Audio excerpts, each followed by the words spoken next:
হলুদ পাখি আলামিন ভাই নাকি বলে গিয়েছিল হলুদ পাখি, আমিও বলি হলুদ জামা যারা গায়ে দিয়েছ তোমাদের একটু বলি গো, তুমি যার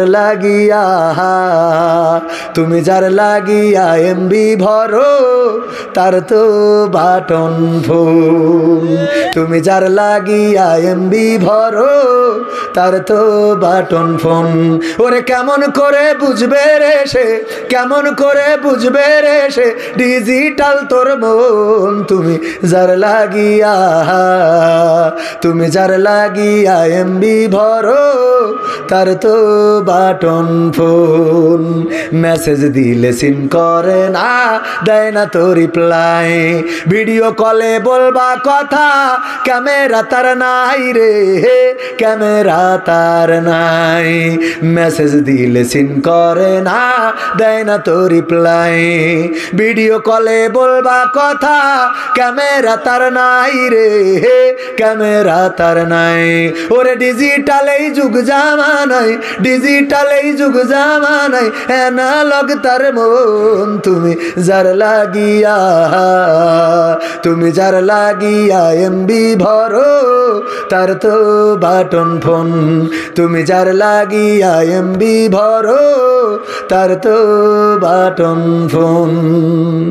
কি প্রেম প্রীতি ভালোবাসা বিয়ের আগে নয়, মনের মধ্যে রাখো যুবক আল্লাহ তাআলার ভয় রে, পরকালের ভয়। ঠিক না বেঠে? ওরে বাবা এই কথা বলবো বলে এত কথা আগে শুনাইলাম, কারণ যারা দেখবেন যে ওই যে মান্দলি বিক্রি করে, তাবিজ বিক্রি করে, অথবা গাছড়া এনে বিক্রি করে, ওরা এসে সাপ টাপ নিয়ে এমনভাবে একটা ভাব দেখায় যে বিশাল একটা খেলা দেখাবে, কিন্তু পরে দেখা যায় ওদের ওষুধ বেচা শেষ, কিন্তু সেই খেলা দেখায় না, আছে না নাই? এজন্য যুবকদের আমি একটু গান শুনাই নিলাম আগে, তারপরে আমার নসিহত হলো প্রেম প্রীতি ভালোবাসা বিয়ের আগে নয়, মনের মধ্যে রাখো তুমি আল্লাহ তাআলার ভয় রে, পরকালের ভয়। ওরে তবেই তুমি মুক্তি পাবা, তবেই তুমি মুক্তি পাবা দোজখের আগুন, তুমি যার লাগিয়া এমবি ভরো তার তো বাটন ফোন, তুমি যার লাগিয়া এমবি ভরো তার তো বাটন ফোন। যুবক মনে কি থাকবে? আমরা কোরআন শুনি, কোরআন পড়ি, কোরআন বুঝতেও চায় না, মানতেও চায় না, এমন মানুষ আছে না নাই? কোরআন পড়তে ভালো লাগে, কোরআন শুনতে ভালো লাগে, কোরআন জানতে ভালো লাগে, কোরআন মানতে ভালো লাগে না। ঠিক না বেঠিক? আর একটু জোরে বলেন ঠিক, আর একটু আস্তে বলেন। কোরআন পড়তে ভালো লাগে, কোরআন শুনতে ভালো লাগে, কোরআন জানতে ভালো লাগে, কোরআন মানতে ভালো লাগে না। নামাজেতে পড়লে কোরআন মনটা শীতল হয়, কারির তেলাওয়াত শুনিলে প্রাণ জুড়িয়ে যায়। ঠিক না বেঠে?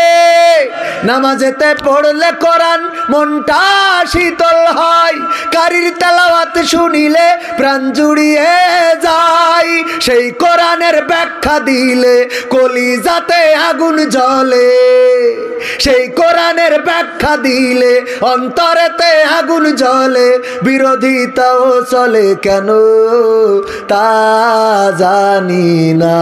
কোরআন পড়তে ভালো লাগে, কোরআন শুনতে ভালো লাগে, কোরআন জানতে ভালো লাগে, কোরআন মানতে ভালো লাগে।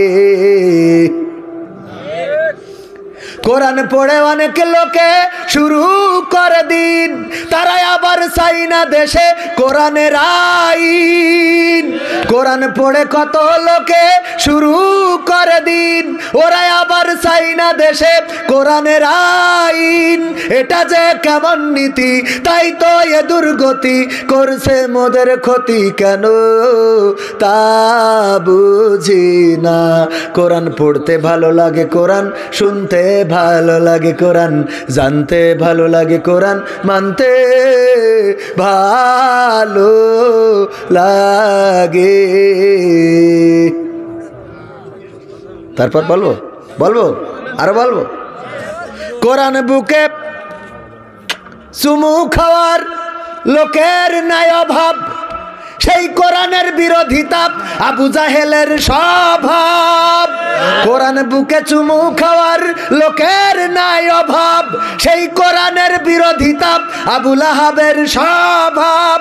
মানবা সুবিধা মতো, তাই এই বুকে ক্ষত, দেখলে এমন কিছু সইতে পারি না।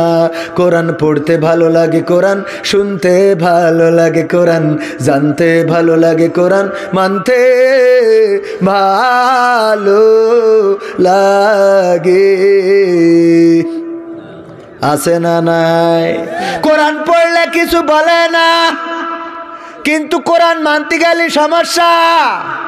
আছে না নাই? কোরআনের আইন চাই না, বলে হুজুর আপনি আসবেন কোরআনের কথা বলে চলে যাবে, আবার যখন কোরআনের আইনের কথা বলা হয় তখন বলে হুজুর রাজনীতি কেন করেন, আমাদের এখানে রাজনীতি চলবে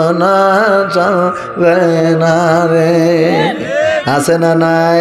আমার মা বোনেরা পর্দার অন্তরালে আমার ভাইজান আরিফ ভাই বললেন হুজুর পুলিশ মানুষ যদি একটু না বলি তাহলে আমার আবার কনে ধরতে পারে। হ্যাঁ বলছে না হুজুর সমস্যা নেই, উনি তো ধরবে না, ধরবে কিডা, উনার যায় তো হয়। আমার ধরলো ঢাকায়, বলছে পিছনে কালো পেপার মারা কেন, বলার আগেই আমার এক হিন্দু পুলিশ সাথে সাথে মামলা ৩,০০০ টাকার ঘেসাং করে মামলা করে দিলে, লাইসেন্স রেখে দিলে, কয় কেস ভাঙায় তারপর লাইসেন্স নেবেন। আবার সেই টাকা দিয়ে ওই উকাশে যাইয়েতে কেসটা ভাঙায় লাইসেন্স নিয়ে জাতি হইল গো। হুজুর বলে একটু সাইড দিলে না, আইন তো ওদের হাতে, আমাকে তো কিছু করার নেই। আছে যাই হোক ভাইরা আমার, আল্লাহ বলছেন ওয়া করনা ফি বুয়ুতিকুন্না ওয়ালা তাবাররাজনা তাবাররুজাল জাহিলিয়াতিল উলা। ওগো নারীরা পর্দার মধ্যে থাকো, জাহিলি যুগের মেয়েদের মতো সেজে গুজে লিপস্টিক মেরে নিজেদের দেখায় বেড়ায়ও না ও নারী। কথাকার আর এখন লিপস্টিক মেরে দেখাই বেড়াইনোর লোক বেশি না কম? যা বলে কাজে করে না, এই স্বভাব কাদের?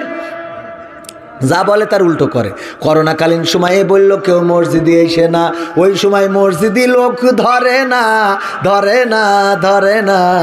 রে। আর যেই মসজিদ খুলে দিলে সেই ও চলে গেল, আর আসে না। ঠিক না বে ঠিক? বিপদে পড়লি ডাকে কার?